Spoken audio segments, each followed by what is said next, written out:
आवाज। आप ठीक कहते हैं मास्टर जी। देखो भाई फजल करीम, तुम दरअसल मेरी बात नहीं समझ रहे। मेरे कहने का हरगिज ये मकसद नहीं कि मुझे इस गांव से या इसकी मिट्टी से मोहब्बत नहीं। तुम्हारी तरह मुझे भी इसको छोड़ने का रंज है, बहुत रंज है। रंज है तो मुजाहरे की मुखालफत क्यों कर रहे हो? वो इसलिए कि ये सब बेफायदा है।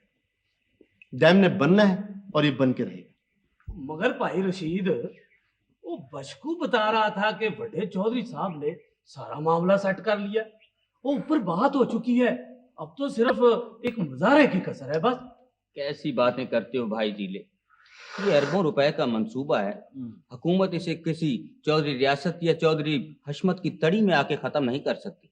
जरा अंदाजा लगाओ कि इस डैम से मुल्क को कितना फायदा होगा, और फिर हजारों बल्कि लाखों एकड़ अराजी जो पानी की कमी की वजह से नाकाबिल काश्त है और बंजर पड़ी हुई, इस डैम के बनने से काश्त के काबिल हो जाएगी। बेशुमार लोगों में रोजगार मुहैया होगा, मुल्क की पैदावार बढ़ेगी, लोगों में खुशहाली आएगी। ये सारी बातें तो अपनी जगह ठीक है भाई रशीद, मगर ये भी तो सोचो कि जमीन आदमी की माँ बराबर होती है। हम अपनी माँ को कैसे छोड़ दें? ये कोई नई बात नहीं है भाई यार मोहम्मद। हम सब के बुजुर्ग पता नहीं कहां कहां से आकर इस जमीन पर आबाद हुए। रिज़्क़ की तलाश में अल्लाह की जमीन पर फिरना इंसान के मुकद्दर में। और फिर यारो, ये हिजरत तो पूरे गांव के फायदे के लिए है।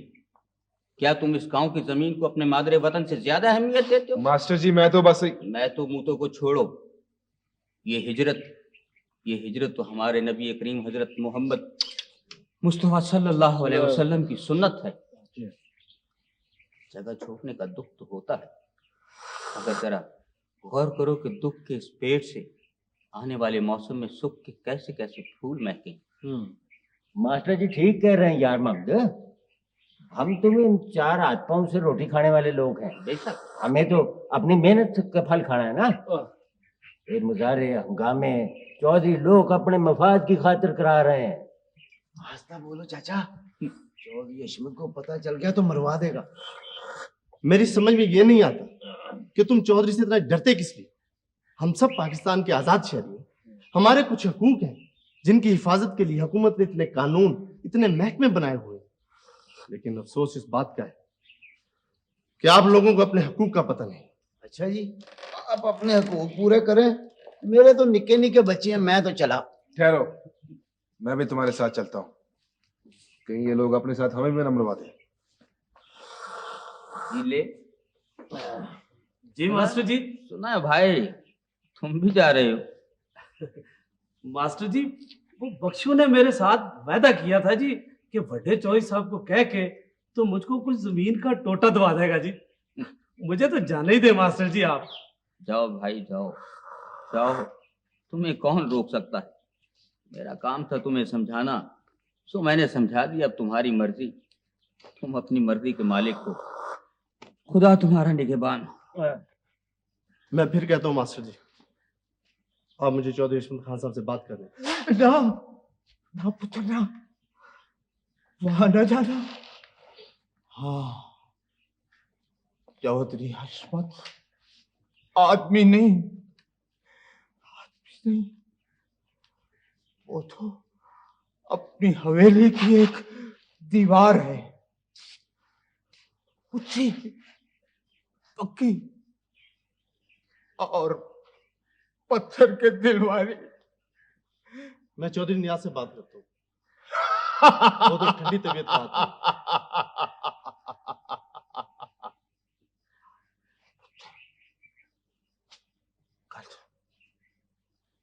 सबकी औलाद सब होती है, अब उस हवेली में आदमजात का गुजर नहीं।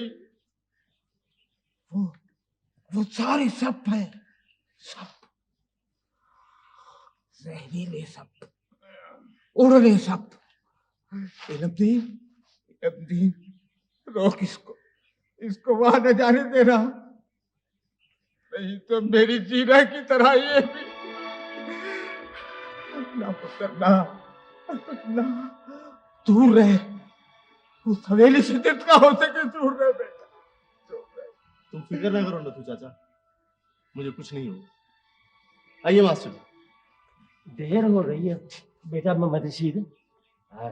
अब घर चलो, बाकी लोगों से सवेरे बात हो। सवेर तक बहुत देर हो जाएगी अब्बा जी, आप घर जाएं, मैं आ जाऊंगा। आइए मास्टर। चलो बरखुरदार। भाई चीले, जी मास्टर। ये चाय के पैसे मेरे हिसाब में लिख लेना। अच्छा अच्छा मास्टर जी।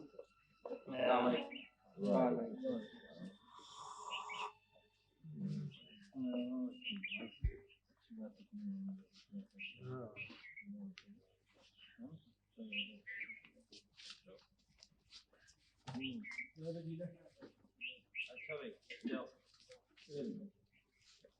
कल से रहेगा ਤੁਹਾਡੇ ਵਾਸਤੇ। कोई बात नहीं।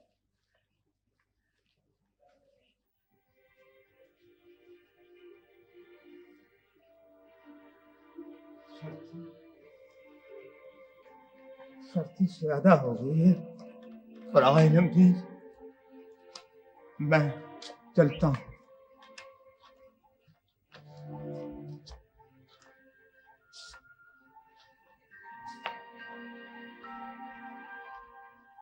जीरा को सर्दी बहुत लगती है। जीरा वो पूरी सर्दियां कोठरी में कीठी बाल कर रखा करती थी।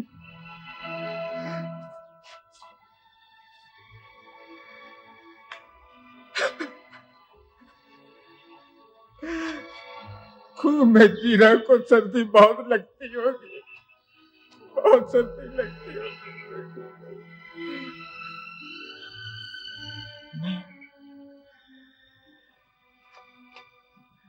मैं वो अंगीठी बाल के उसे दे आऊं, ठीक है ना? मैं एक अंगीठी बाल के जीरा को दे आऊं।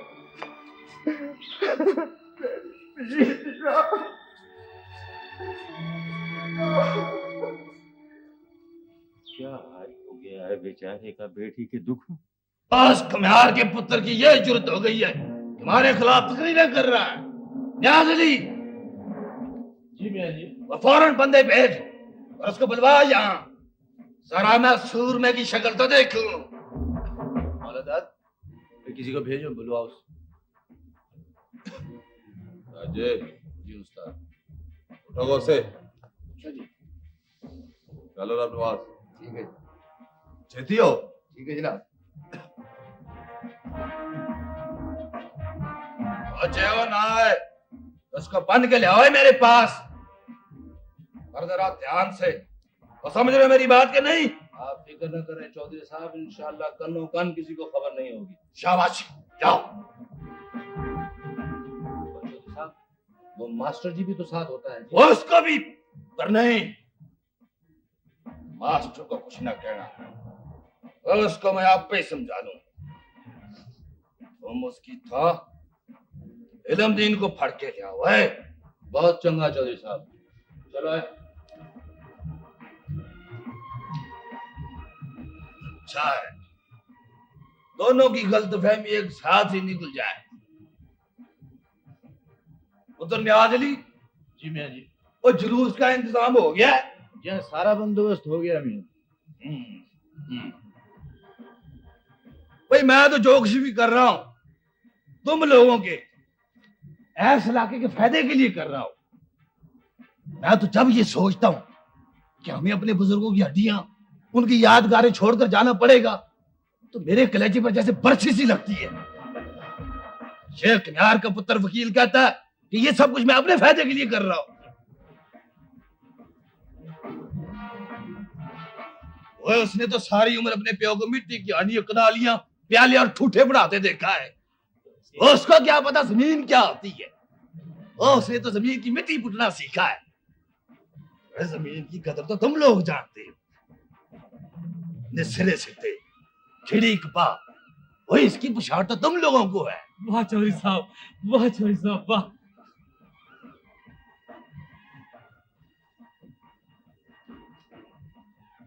पुत्र न्याजली, जी जी मैं। ये कम्यार और उसका पुत्र है ना जी। तो इनको मेरे कमरे में भेजना। ठीक है।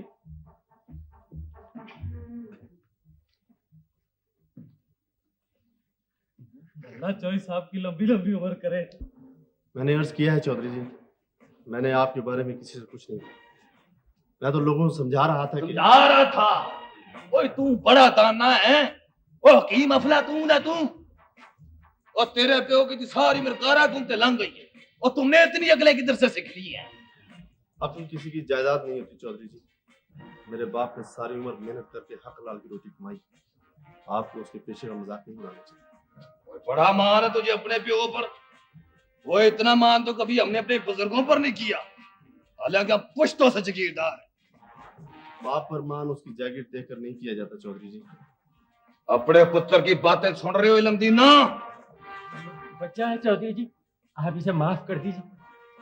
किस बात की माफी मांगेंगे? क्या किया है मैंने? और क्या नाम है तेरा? मोहम्मद रशीद। मैं तुझ पर सख्ती नहीं करना चाहता शीदे। ओए मुझे तेरे प्यो का बड़ा लिहाज है, इसने सारी उम्र हमारी खिदमत की है। और तेरे लिए यही बेहतर है कि कल सूरज सिर पर आने से पहले शहर चले जा। ओए दफा हो जा यहाँ से। मगर क्यों? इसलिए कि ये मेरा हुक्म है, हशमत खां का हुक्म है। और तुम इस इलाके के सीधे साधे लोगों में नफरत फैला रहे हो, और उनके दिलों में जहर घोल रहे हो। और पिंड का चौधरी होने की हैसियत से मेरा ये फर्ज है कि मैं ऐसे शख्स को इलाके से निकाल दूं जो मनमान को तबाह कर रहा है। मैं तबाह कर रहा हूँ इस इलाके के अमन और हाँ तुम। ओए इस इलाके में हर होने वाली बात ओए पल पल का मुझे पता रहता है। जब से तुम पिंड वापस आए हो, वो मुसलसल बकबक किए जा रहे हो। तो तुम क्या समझते हो? वो चार जमातें पढ़कर और तुझे हमारे सदियों के दस्तूर पर तनकीद का हक मिल गया है। और याद रख, ओए कमियार का पुत्र कमियार ही रखता है। आप क्यों जतला रहे हैं मुझे बार बार कि मैं कुमार का बेटा हूं? मैंने कब इनकार किया ऐसे? मुझे तो फख्र है कि मेरा बाप एक मेहनत कश आदमी है, दूसरों की मेहनत पर ऐश करने वाला नहीं। बक बक बंद कर मोहम्मद रशीद। क्या कर रहे हैं आप? अगर कल दोपहर के बाद ये मुझे पिंड में नजर आ गया इलमदीना, तो समझ लेना तुम्हारा कोई पुत्र था ही नहीं और तुम्हारी कोई औलाद नहीं थी। नहीं चौधरी जी, मैं इसे अच्छी तरह समझा दूंगा जी। ये आइंदा कोई ऐसी बात नहीं करेगा। चल चल चल मेरे साथ चल।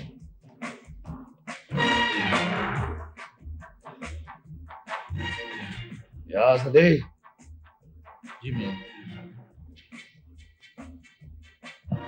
और इस वक्त मुझे अनवर बहुत याद आ रहा है। क्यों क्यों मियां जी खैर? और अगर वो तेरी था होता तो ये कमियार का पुत्र यहाँ से जिंदा न जाता। मियां जी आप ही ने तो उसे कल तक की मोहलत दी। ओए मोहलत दी है, ओ इसलिए दी है तो रोए, ओ इसीलिए तो दी है।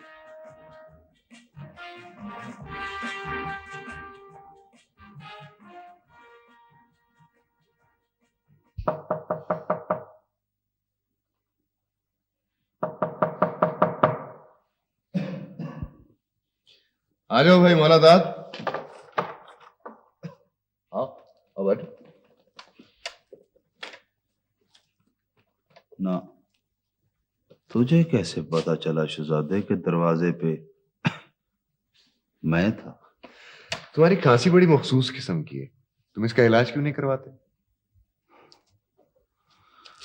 ये खांसी नहीं है शहजादे, मेरी हयाती के 10 साल हैं जिन्होंने मेरे गल में पट्टा और मेरे सीने में एक उलझन डाल दी। क्या बात है, आज बड़े उदास हो? कुछ नहीं शहजादे, एवं कदी कदी मुझ पे दौरा पड़ता, बगैर किसी वजह के उदास होने को जी जाता। शहजादे, तूने कदी सोचा है तू कौन है और जो कुछ कर रहा है क्यों कर रहा है?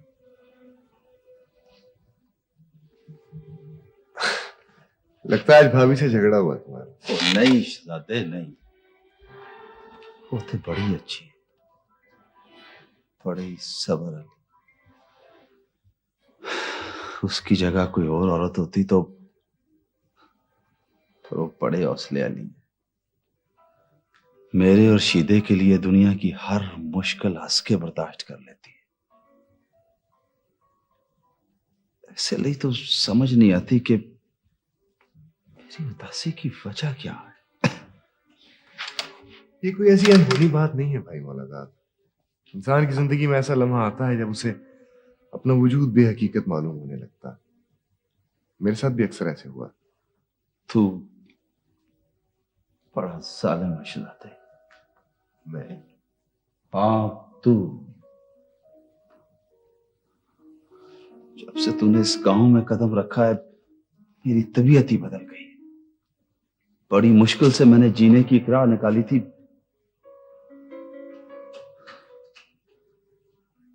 फिर किसी पे उठने से पहले मेरा हाथ रुकने लगा है शहजादे। तो बड़ी अच्छी बात है भाई मौलादाद। वैसे भी बेगुनाह लोगों पे चौधरी खातिर तुम्हारा हाथ उठना मुझे कुछ अच्छा नहीं लगता। क्या अच्छा है और क्या बुरा, ये बड़ी लंबी कहानी है। इस वेले तो मेरा रोजगार ही है और ये कमजोरी मेरे लिए बड़ी गलत कमजोरी है। ये कमजोरी नहीं है भाई मौलादाद। है शहजादे, है। मेरे काम के लिए ये कमजोरी है। वे चौरियों के घर में मेरी जो इज्जत है उसकी वजह यह है कि मुझे जो काम बताया जाता है मैं उसके सही और गलत के चक्कर में नहीं पड़ता, वो काम कर देता हूं।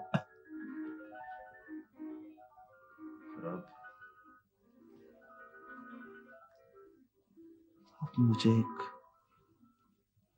बीमारी हो गई है, सोचने की बीमारी। कई दिन से कोई बात सोच रहा हूं। क्या मैं कोई राज की बात?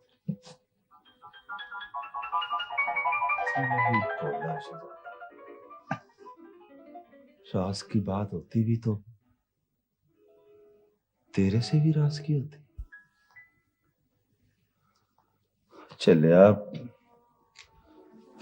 अपना शीदा समझदार हो रहा है और मैं नहीं चाहता कि वो एक बदमाश का बेटा बन के बड़ा हो। ये तो बड़ी अच्छी सोच है भाई मौलादाद। हाँ, देखने और सुनने में तो वाकई बड़ी अच्छी, पर इन हालात में मैं कोटे कोटे फंसा हुआ हूं शहजादे। मेरे 4 चफेरे दीवारें हैं और दरवाजा कोई नहीं है। तुम शहर क्यों नहीं चले जाते?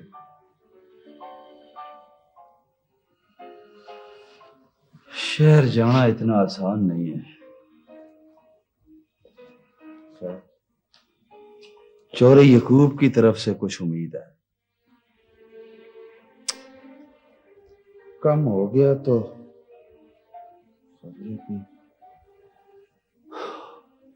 रिहाई की सूरत निकल आई।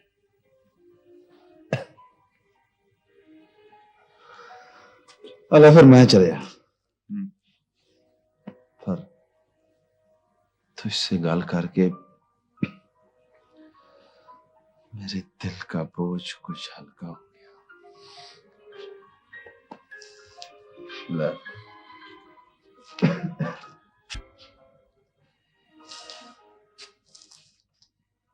तू कल शहर तो नहीं जा रहा ना? शहर? क्यों? हाँ, तू तो कल इधर था ही नहीं। वो अपने बड़े चौधरी हो रही है ना, वो डैम के सिलसिले में कोई बंदे भिजवा रहे हैं शहर मुजाहरे शजारे के लिए। मुजाहरे के लिए? कोई लम्हा ही चक्कर मालूम होता।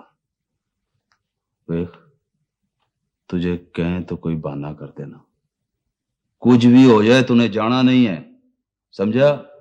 मगर क्यों? पता नहीं शहजादे, मेरा दिल कहता है कि उधर कोई ना कोई गड़बड़ जरूर होगी। तुम जा रहे हो? हाँ, क्यों? मेरी फिक्र ना कर, मुझे बेमौत मरने का कोई शौक नहीं है शहजादे। कोई गड़बड़ हुई ना तो मैं सबसे पहले उधर से निकल आऊंगा। ले फिर रब रखा। रब रख।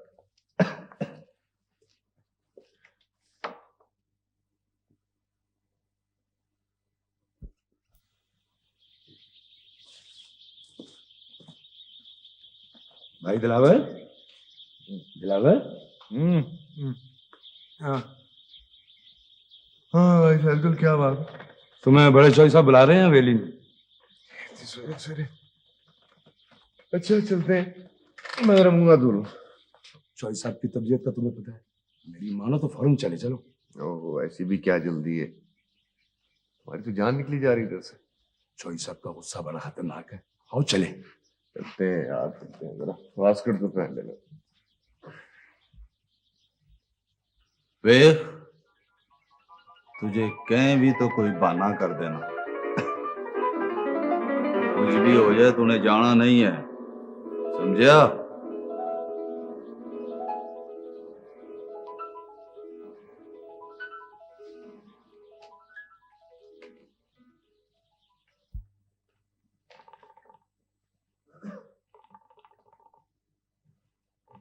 दिलावर आ गया चौधरी साहब। शांति। सैदुल तू बाहर रह। ठीक है जी। तू किधर गायब हो जाता दिलावरा? मैं यही था चौधरी। वो मैंने परसों भी तेरा पता कराया था और कल भी, वो तू किसी को बताकर भी नहीं जाता। बस जी वो एक काम पड़ गया था चौधरी।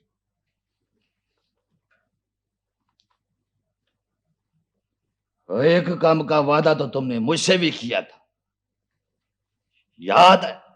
जी हाँ, याद है। फिर कि पिस्तौल कहीं रखवा दें चौधरी जी, मुझे बहुत अजीज। और तू मेरा ये काम करा दे जवान, वो ऐसे 10,000 प्रस्ताव ला दूंगा तुझे। तुझे इतना बड़ा इनाम दूंगा कि तू कभी सोच भी नहीं सकता। ये काम मैं किसी इनाम के लिए नहीं कर रहा हूँ चौधरी। भाई बड़ी अड़क वाला है तू। पर दिलावरा, वो मेरा जी नहीं करता तुझे मार पड़वाने को, कोई और तरीका सोच। चौधरी जी, जो हालात आपने बताए उनके मुताबिक मुझे मार पड़नी बहुत जरूरी है।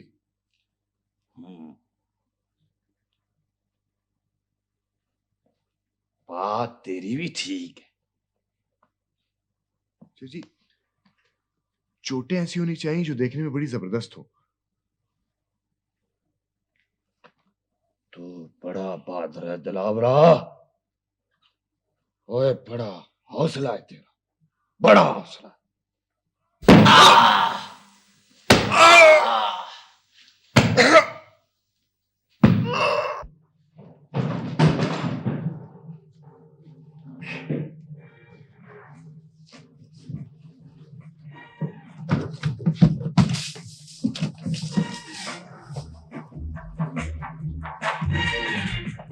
दिलावरा, अरे अब तेरी यहां से लाश ही जाएगी। बुला अपने मातियों को, जय किसी में हिम्मत है तो आके छुड़ा के ला जा तुझे यहां से। ओए जब तक तेरा भरा मुकदमा वापस नहीं आता, ओए तू यही रहेगा, इसी कब्र में रहेगा।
आप कौन है?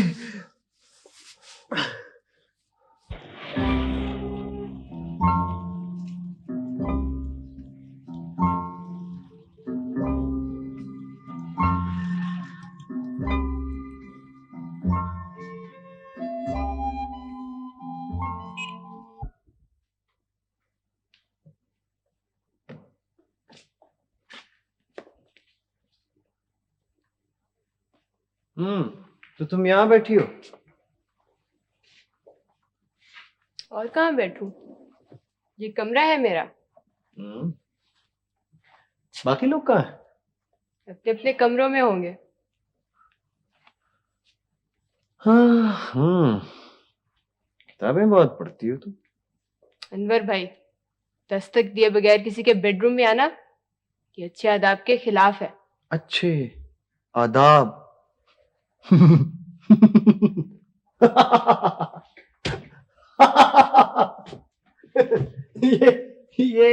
ये सब तुम शहर वालों के चोचले।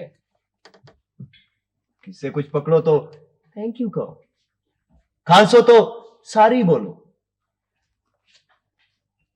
उबासी आए तो मुंह के आगे हाथ रख लो।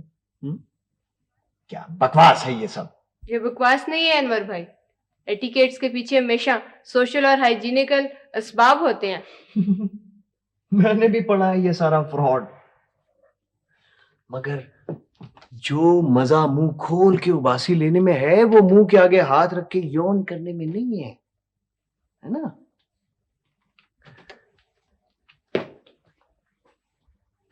क्या पढ़ रही हो तुम? अनवर भाई, ये मुझे बिल्कुल पसंद नहीं है। क्या ये किताब? जी नहीं, ये आपकी बेतकल्लुफी। और मुझे भी तुम्हारा ये स्टाइल बिल्कुल पसंद नहीं है। उर्दू इस तरह बोलती हो जैसे किसी पर एहसान कर रही हो। हम पेंडू लोग हैं, देहाती लोग, हमें ये नखरे बिल्कुल पसंद नहीं है, समझी? आप हद से बढ़ते जा रहे हैं। देखो बीबी, मैं आदमी हूं जरा साफ साफ बात करने वाला, इसलिए जो बातें मुझे नापसंद है मैं अभी से बता रहा हूं। कहीं ऐसा ना हो कि शादी के बाद तुम भी सोगरा भाभी की तरह मुंह लटकाए सारी हवेली में फिरती रहो। क्या मतलब है आपका इन बातों से? मतलब साफ है, मियाँ जी मेरी शादी करना चाहते हैं तुमसे, और मैं नहीं चाहता कि तुम दिमाग सही है तुम्हारा? फिलहाल तो सही है, लेकिन अगर आइंदा मैंने तुम्हें किसी लड़के के साथ बात करते हुए देखा तो खराब भी हो सकता है। और जब मेरा दिमाग खराब होता है तो एक आध लाश जरूर गिरती है। हाँ। आप निकल जाए मेरे कमरे से।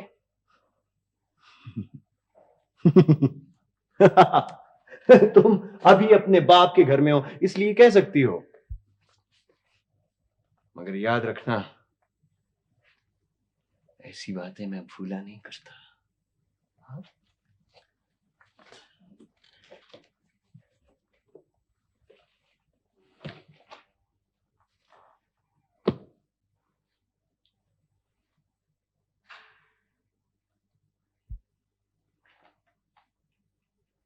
मेरी बात पे आप ध्यान क्यों नहीं देते? लड़की ने रो रो के आंखें सुजा ली हैं। हो क्या मुसीबत है भाई? कह तो दिया सब कुछ ठीक हो जाएगा, इस वक्त कोई नया झगड़ा मत खड़ा करो। पता नहीं कैसे बाप है आप, मेरी तो कुछ समझ में नहीं आता। अच्छा जैसे भी हूँ फिलहाल गुजारा करो। मेरी बात को समझने की कोशिश ही नहीं करती तुम। देखो मैं इसमें कितनी मर्तबा समझा चुका हूँ कि तुम एक दफा फर्रुख का मामला मुझे निपटाने दो, उसके बाद मैं अनवर का इंतजाम भी कर लूंगा। और शकीला को भी ये कहो कि प्लीज चंद दिन और अनवर को बर्दाश्त कर ले। मैं तो सोचती हूँ अनवर को जुर्रत कैसे हुई शकीला से ऐसी बात करने की? इसे जुर्रत नहीं कहते, इसे कहते हैं बेवकूफी।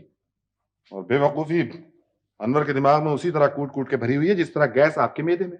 ये वक्त मजाक का नहीं है। देखो जुबैदा, मुझे सिर्फ चंद दिनों की मोहलत और दे दो। मैं एक दफा फर्रुख का मामला निबेड़ लूं, फिर देखना तुम अनवर को मैं कैसे तीर की तरह सीधा करता हूँ। उसे कह दीजिए अनेक्सी में रहा करे, इधर आने की कोई जरूरत नहीं है। फिर वही बच्चों वाली बातें किए चली जा रही हो तुम। देखो इस वक्त उसे छेड़ना मुनासिब नहीं है, बल्कि तुम शकीला को ये समझा दो कि वो अंदर की बातों का ख्याल ना करे। आप खुद ही समझा लीजिए बस। प्लीज जुबैदा। अच्छा ठीक है, मैं खुद ही समझाता हूँ उसे। साहब जी ये साहब। हाँ मौलादाद तुम।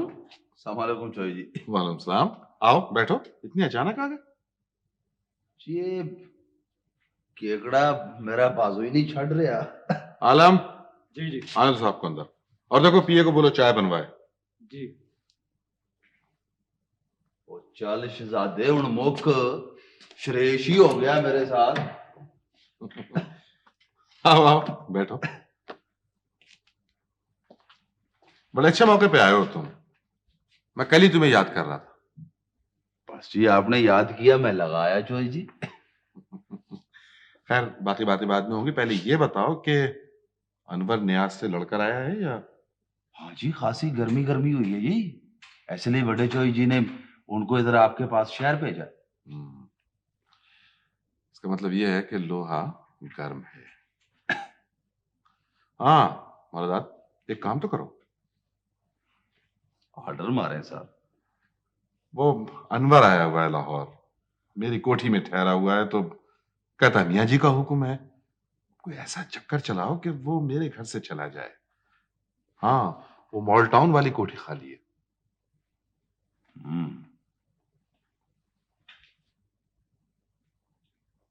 हो जाएगा जी। और कोई ऑर्डर मारे? नहीं नहीं फिलहाल इतना ही काफी है। कोई और बात हुई तो मैं तुम्हें फिर बताऊंगा। चौधरी जी एक मेरा भी काम है जी। पैसे चाहिए? हो नहीं जी नहीं, कोई आपसे पूछे तो बस इतना बता दें जी कि मैं सवेरे से आपके ही पास हूं। ओह आई सी। तुम ये चाहते हो कि कहीं से तुम्हारी अदम मौजूदगी का सबूत मुहैया हो जाए? हाँ जी। कोई खतरनाक बात तो नहीं? हो नहीं जी, अपने बड़े चौधरी जी ने जी कोई 100-125 बंदा दे के पिंड से भेजा था जी मुझे इधर मुजाहरे के लिए। मुजाहरे के लिए? हाँ जी, वो डैम के सिलसिले में जी। डैम के सिलसिले में? किसने मशवरा दिया था उन्हें? पता नहीं जी, उधर कुछ रल मिल के ही फैसला आया था जी सबका। पता नहीं क्या करते रहते हैं ये। अच्छा फिर क्या हुआ? जी मैंने अपने पिंड के 2 बंदों फजल करीम और मोहम्मद फरीद को गिरफ्तार होते देखा था जी। जी उन्होंने बयान में मेरा नाम ले दिया तो कहानी गलत हो जाएगी जी। नहीं नहीं तुम फिक्र ना करो, मैं टेलीफोन करके बात कर लूंगा। ठीक है जी। पता नहीं क्या क्या करते रहते हैं। किस बेवकूफ ने मशवरा दिया था उन्हें इस बात के करने का? नहीं सीमी ऐसी बात नहीं है। देखो सीमी क्यों बेवकूफों की तरह बातें ना करो, मैं पहले ही बहुत परेशान हूँ। तुमने मुझे बेवकूफ कहा? ओहो अच्छा बैठो तो सही प्लीज सीमी।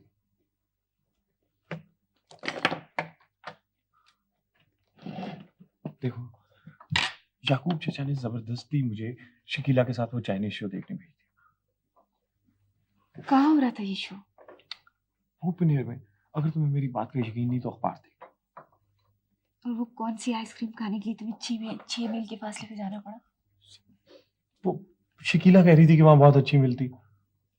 शकीला कह रही थी? शकीला से कब से तुम्हारी इतनी दोस्ती हो गई है? सिमी तुम खामखा बात बढ़ा रही हो।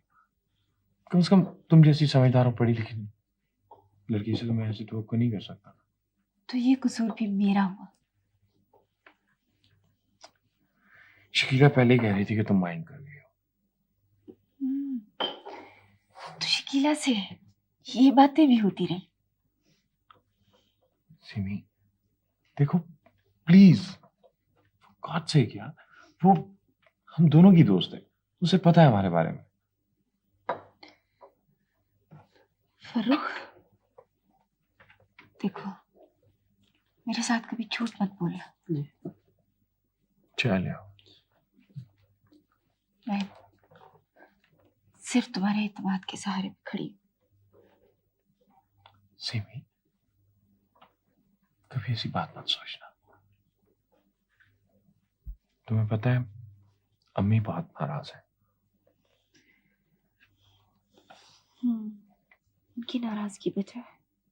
और उससे ज्यादा चीची, उन्होंने मामला और खराब कर दिया। इतनी हवा दे रही है इस बात को कि मैं खत ले आई हूँ। देखो।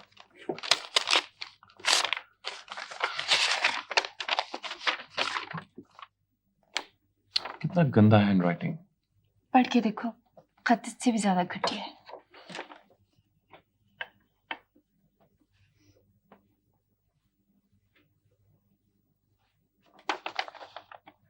बेहुदा। अशरफ खान चाहता है कि मैं अदालत में जाके अपने बयान से फिर जाऊं, मगर चाहे मेरी जान चली जाए मैं ऐसा नहीं करूंगा। शाबाश जवान, मर्द की शान यही है कि हक बात के लिए अपनी जान पर खेल जाए। मैंने खुदा को जान देनी है जी। मैंने अपने सामने कत्ल होते देखा है। मेरी कानों में अब तक मकतूल के बीवी बच्चों के बहन गुजर रहे हैं। ऐसा कभी नहीं करूंगा। तू जवान आदमी है, यहां से निकलने की कोई तदबीर कर, वरना मेरी तरह। मेरा मतलब है कि हशमत बड़ा जालिम आदमी है। कोशिश करके उसके फंदे से निकल जा। मगर दरवाजा बहुत मजबूत है और चारों तरफ उसके आदमी हैं। एक मिनट, एक मिनट।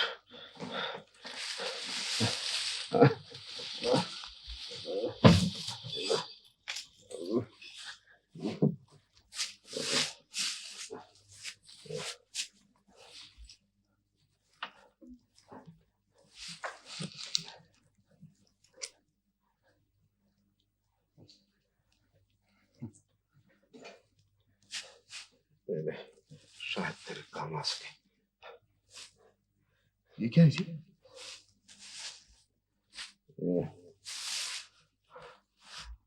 हशमत खान ने अलबन जब ये दीवार बनवाई है, उस वक्त ये किसी कारीगर की रह गई होगी। तू इसकी धार देख, है ना तेज? मगर तुम मुझसे ये पूछना चाहोगे कि ये काम मैंने खुद क्यों नहीं कर लिया? मैंने कोशिश की थी बेटा, लेकिन ये पत्री संजीर की बजाय मेरे हाथों में घुप जाती है। देख,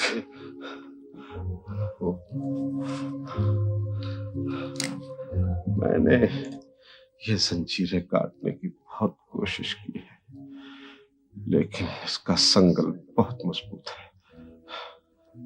मगर आप किस जुर्म में कैद हैं? जुर्म करके लोग जेल जाते हैं, लेकिन हशमत खान तो बेगुनाह लोगों को कैद करता है। तुम अपनी तरफ देखो, क्या जुर्म किया है तुमने? आप कब से कैद हैं यहाँ? शायद तुम उस वक्त पैदा भी नहीं हुए होगे। नहीं, अभी वो लोग रोटी लेकर आने वाले होंगे। तुझसे ये कुंडी जितनी कट सकती है काट ले, जा। लेकिन अगर उन्होंने कुंडी देख ली तो? इस दरवाजे के पास बहुत अंधेरा है, उनको कुछ नजर नहीं आएगा। ठीक है, मैं कुंडी को नीचे से काटता हूं, इस तरह वो देख नहीं सकेंगे। बहुत माशाअल्लाह, बहुत ज़हीन हो।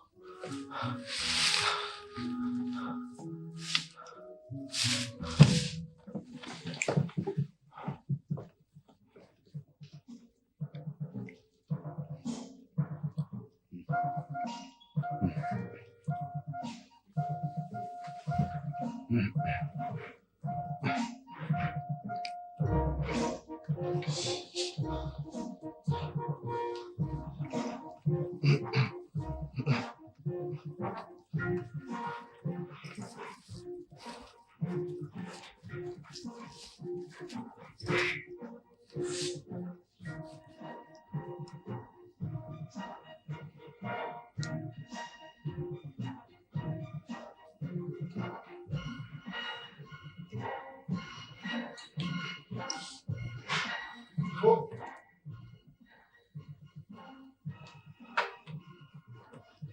हुआ?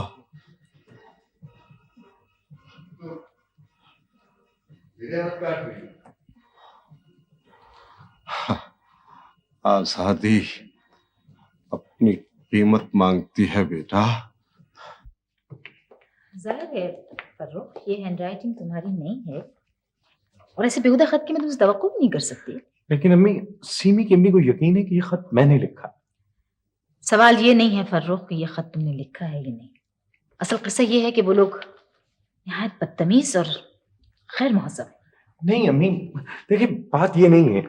उस दिन उनका एटीट्यूड आपके साथ इसलिए सही नहीं था कि वो ये समझ रहे थे कि आप इस खत वाले फरूक की अम्मी हैं। अगर उन्हें ये पता होता कि आप इस खत वाले फरूक की नहीं बल्कि मेरी अम्मी हैं तो उनका एटीट्यूड ऐसा ना होता, क्योंकि उन्हें खत वाले फरूक पर गुस्सा था। आराम से बेटा, तुम तो कंफ्यूज कर रहे हो मुझे। अम्मी, दरअसल ये सब कुछ हुआ इसी कंफ्यूजन की वजह से। देखें, अगर उन्हें ये पता होता कि आप इस खत वाले फरूक की नहीं बल्कि मेरी अम्मी हैं तो बात क्लियर थी। ये बात आप वहां जाके मत कीजिएगा मेहरबानी से। अम्मी, दरअसल मैं आपको एक्सप्लेन नहीं कर सका। देखो फर्रुख, मुझे कुछ सोच लेने दो। अम्मी, आप कितनी अच्छी। मैं सोच रही हूँ कि इस सिलसिले में मैं याकूब भाई से मशवरा करूँ। यस, हाँ अम्मी, ही इज वेरी गुड। आपको पता है वो बहुत अच्छे हैं, वो जरूर हमारी मदद करेंगे। वो तो मेरे साथ सिमी के अब्बू के पास चलने को तैयार थे। असल में ये सारा मामला कुछ इतना उलझा हुआ है कि अम्मी कुछ समझ में नहीं आ रहा। अम्मी, आप इस तरह कीजिए कि आप उन्हें सिर्फ ये बता दें कि कोई शख्स उन्हें मेरे नाम पे धोखा दे रहा। मगर बेटा वो शख्स है कौन, ये भी तो पता चले ना। अम्मी, ये बात तो समझ नहीं आ रही, लेकिन मैं उसे ढूंढ लूंगा। आप सिर्फ सिमी की अम्मी को ये बता दीजिए कि मैं वो खत वाला फरूक नहीं। नहीं बेटा, खैर उस औरत से तो मैं हरगिज मिलने को तैयार नहीं। अलबत्ता याकूब भाई से कहूंगी कि वो सिम के वालिद से मिले।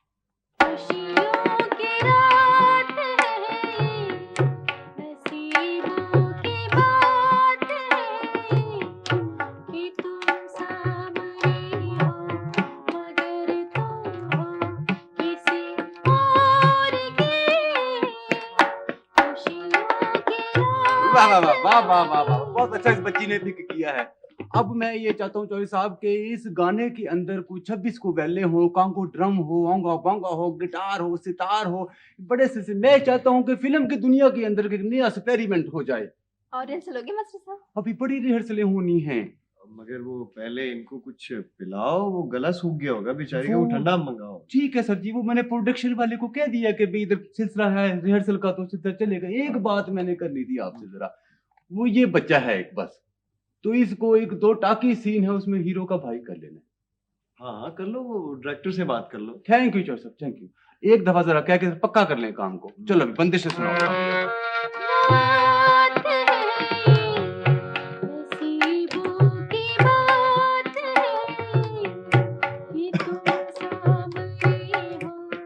बंद करो। चौधरी जी, जीप तैयार है जी। अच्छा, यार तुम ऐसे ही जिद कर रहे हो मौलादाद। जिद की बात नहीं है चौधरी जी, इधर चौधरी यकूब साहब के घर ये काम कुछ मुनासिब नहीं लगता जी। मगर मियाँ जी ने मुझे यहाँ रहने की ताकीद की थी। उसका हल भी मैं ही बताऊंगा चौधरी जी। मौलादा ठीक कहता है अनवर, यहाँ तेरी शादी होनी है, मॉडल टाउन वाली कोठी ठीक रहेगी।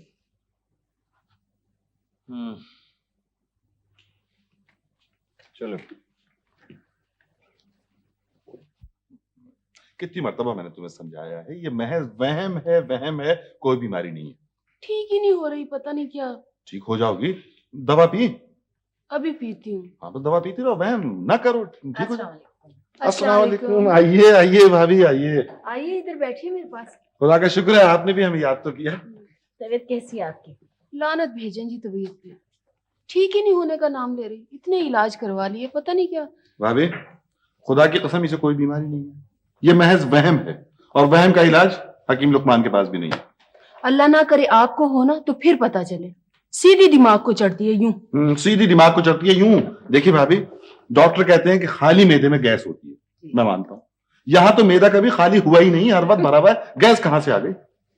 जिसको होती है ना उसे ही पता चलता है। मुझे पता चलता है। अच्छा, आप हर वक्त यूं ही तंग करते हैं मेरी भाभी को? भाभी खुदा की कसम इसके भले के लिए कहता हूँ, लेकिन ना आदमी अगर बीमारी के बारे में सोचता रहे तो खामखा सचमुच बीमार हो जाता है।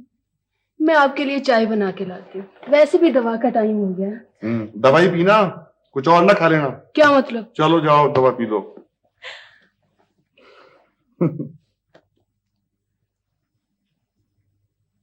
भाभी भाभी जी। क्या सोच रही हैं? कुछ नहीं याकूब भाई, ये जरा ये बढ़िया।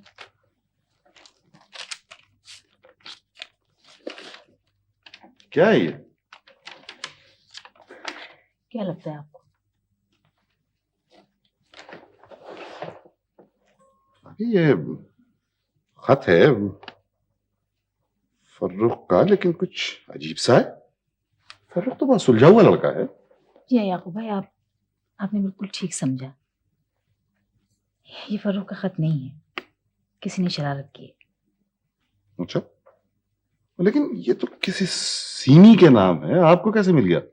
जी, ये खत सीमी की अम्मी को भेजा गया है, और कोई शख्स फर्रुख बनकर अजीब बेहुदा किस्म की टेलीफोन भी करता रहा। समझ में नहीं आ रही बात, किसी को क्या जरूरत है ये सब कुछ करने की? याकूब भाई, उस दिन इसी वजह से उन्होंने इतनी बदतमीजी से हमसे गुफ्तगू की थी। हो सकता है, लेकिन बहुत ही घटिया हरकत है जिस किसी ने भी की है ये। अब आप बताइए कि मुझे क्या करना चाहिए? आपको फर्रुख क्या कहता है? फर्रुख तो कहता है कि उसके सीमी के घर वालों से मिलकर गलतफहमी को दूर करना चाहिए। आपका क्या ख्याल है? ठीक है, बिल्कुल आप करें उनसे बात। मैं चाह रही थी कि सीमी की माँ के बजाय अगर उसके वालिद से बात की जाती तो ज्यादा बेहतर था। अच्छा, यानी आपका मतलब है कि मैं उनसे बात करूं? जी ठीक है, मैं उनसे कर लेता हूं बात। टेलीफोन है उनके यहाँ? जी टेलीफोन तो है याकूब भाई, लेकिन मैं चाह रही थी कि अगर आप खुद मिलकर ये बात करें तो ज्यादा बेहतर। ठीक है।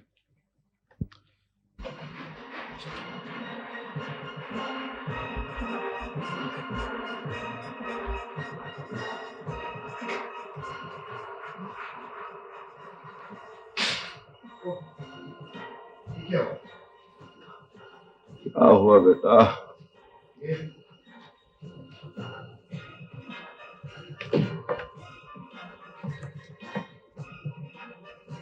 ये पतरी टूट गई जी। ओह, ये तो बहुत बुरा। आपके पास कोई और चीज नहीं? नहीं, ये भी मैंने बड़ी मुश्किल से छुपा के रखी हुई है। हशमत लोमड़ी की तरह चालाक है। आपकी तबीयत तो ठीक? आपको तो बहुत तेज बुखार है।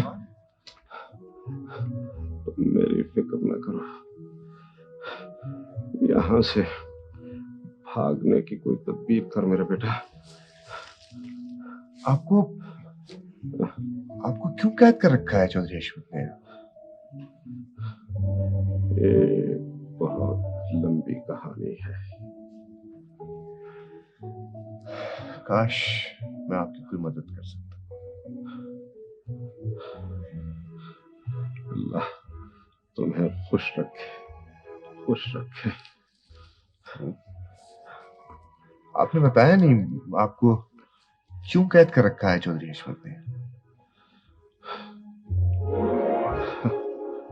मैंने तहिया किया था कि ये राज मैं अपने सीने में लेकर मरूंगा, लेकिन पता नहीं क्यों तुम पर एतमाद करने को जी चाह रहा है।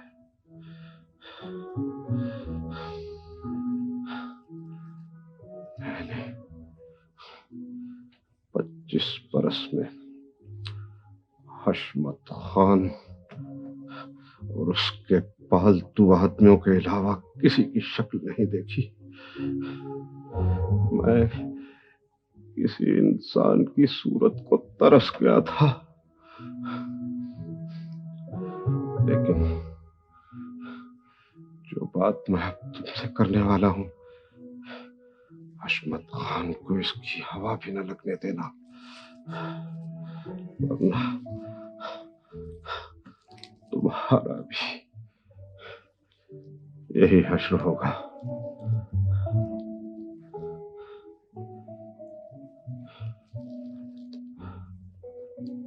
मेरा नाम शेर मोहम्मद है बेटा।